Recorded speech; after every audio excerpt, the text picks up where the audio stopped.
인간은 시기와 질투의 동물이다. 우리는 욕망을 가진 사람들 사이에 둘러싸여 있다. 또한 우리도 욕망을 추구한다. 문제는 사회의 자원과 기회는 한정되어 있고 어느 누군가가 욕망을 실현하기 위해서는 필연적으로 다른 이의 욕망을 저지시켜야 한다는 것이다. 그래서 암투가 벌어지고 서로의 성공을 견제하는 구도가 형성된다. 우리가 맹목적으로 추구하는 욕망은 잠시도 쉬지 않고 날뛰지만 현실에서 좀처럼 충족되지 않는다. 이렇게 좌절된 욕망은 언제나 고통으로 남게 된다. 이 세상에는 자신의 욕망을 이루지 못하고 얌전하게 사는 사람들이 압도적으로 많다. 그래서 사람들은 누군가가 성공했다거나 심지어 몇 가지 작은 성취를 이루었다는 말조차 듣고 싶어 하지 않는다. 시기심의 핵심은 내가 욕망하는 것을 갖고 있는 사람, 자신보다 뛰어난 사람들에 대한 씁쓸한 감정이다. 돈과 같은 물질에만 한정되지 않는다. 재능, 권력, 외모, 인맥 등 실로 다양한 무용의 요소들이 우리들의 시기심을 자극하고 있다. 인간은 누구나 자신을 타인과 비교한다. 타인이 어느 정도의 재산을 가지고 있는지, 어떠한 재능이 있는지, 어떠한 위치에 있는지를 파악하고 그것에 자신의 것을 투영한다. 만약 자신의 것이 앞서 있으면 깊은 안도감을 누리지만 그 반대의 경우라면 불쾌한 감정을 겪게 된다. 특히 비교 대상이 되는 상대가 자신의 동료였거나 친구였거나 자신과 비슷한 위치에 있었던 사람이 발전한 경우라면 그 열등감은 매우 견디기 힘든 지경에 이르게 된다. 자신과 같이 별 볼 일 없다고 생각한 사람이 자기가 넘어설 수 없는 경계를 넘어섰다는 것은 절대 용서할 수 없는 일이고 자존심 상하는 일이기 때문이다. 학창시절 당신보다 공부도 못했고 외모도 볼품없었던 친구가 능력 있는 배우자를 만나 한순간에 수십억 자산가가 되었다는 소식과 어느 유명 연예인이 100억 건물주가 되었다는 소식을 접했을 경우 당신은 어느 쪽에 더 배가 아픈가? 인간은 자신보다 빼어나게 잘난 사람 또는 잘 모르는 사람에겐 시기심을 느끼지 않는다. 자신과 비슷한 수준의 사람 또는 일상 가까이에서 경쟁 관계에 있는 사람들에게서 시기심을 느낀다. 인간에게 있어 시기심은 매우 불편한 감정이다. 그 감정이 일어났다는 자체만으로 자신이 열등하다는 사실을 인정하는 꼴이기 때문이다. 이렇게 추한 자신의 모습이 타인에게 알려진다는 것은 매우 자존심이 상하는 일이므로 일단 마음속에 시기라는 감정이 발동하면 그것을 숨겨야 할 강한 동기가 발생하게 된다. 시기심을 분노나 정의감이라는 감정으로 대체한다. 이것들이 시기심보다는 훨씬 자존심 친화적인 감정이기 때문이다.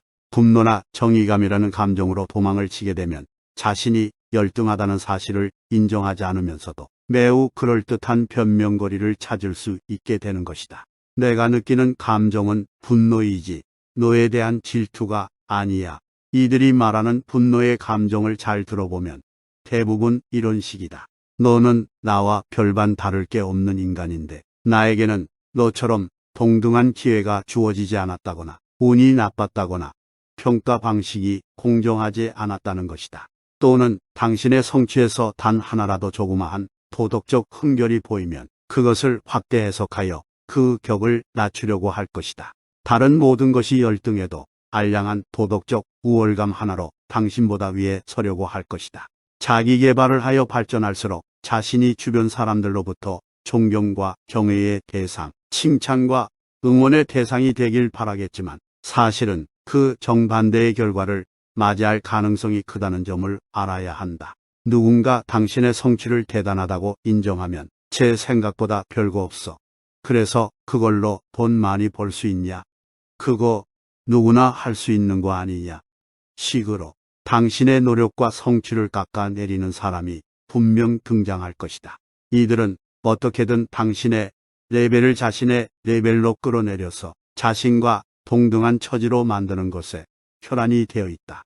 다른 사람들에게도 온갖 당신에 대한 부정적 견해만 늘어놓아 당신의 명성을 훼손시킬 것이다. 가장 위험한 가스라이팅 중 하나는 다른 사람들의 존재를 상정하는 것이다. 본인이 직접 당신의 성취를 깎아내리면 속이 보이기 때문에 이를 감추고자 다른 다수의 사람들의 존재를 상정해서 그들이 너의 성취를 별것 아니라고 여긴다 말하는 것이다.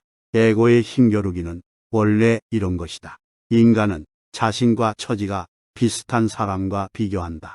자신과 처지가 비슷했던 사람이 무엇인가를 성취했을 때 시기심과 질투심이 발동한다. 애초부터 자신보다 월등하게 뛰어났던 사람과는 비교하지 않는다. 당신이 누군가의 시기와 질투를 받는다면 당신의 발전에만 집중하면 된다. 당신이 그들의 말에 흔들리면 당신은 그들의 의도대로 끌려다닐 수밖에 없다. 그들은 당신을 더 세게 뒤흔들 것이다. 귀를 닫고 앞으로 걸어나가라. 당신이 더욱 성공해서 그들의 손이 닿기 어려운 높이에 이르게 되면 그들은 당신을 견제하기보다는 체념하게 될 것이다. 오히려 자신들의 에고를 당신의 것과 동일시함으로써 우월감을 확보하려는 전략을 취하게 될 것이다. 적을 이길 수 없다면 차라리 같은 편이 되어라. 라는 말도 있지 않은가. 당신의 성공은 당신의 불운을 빌던 사람들에게는 심한 고문이 되고 당신의 영광은 경쟁 관계에 있는 사람들에게 지옥이 된다. 시기심이 강한 사람은 단 한 번만 죽지 않는다. 그는 자신이 시기하는 사람이 박수갈채를 받을 때마다 매번 새롭게 죽는다.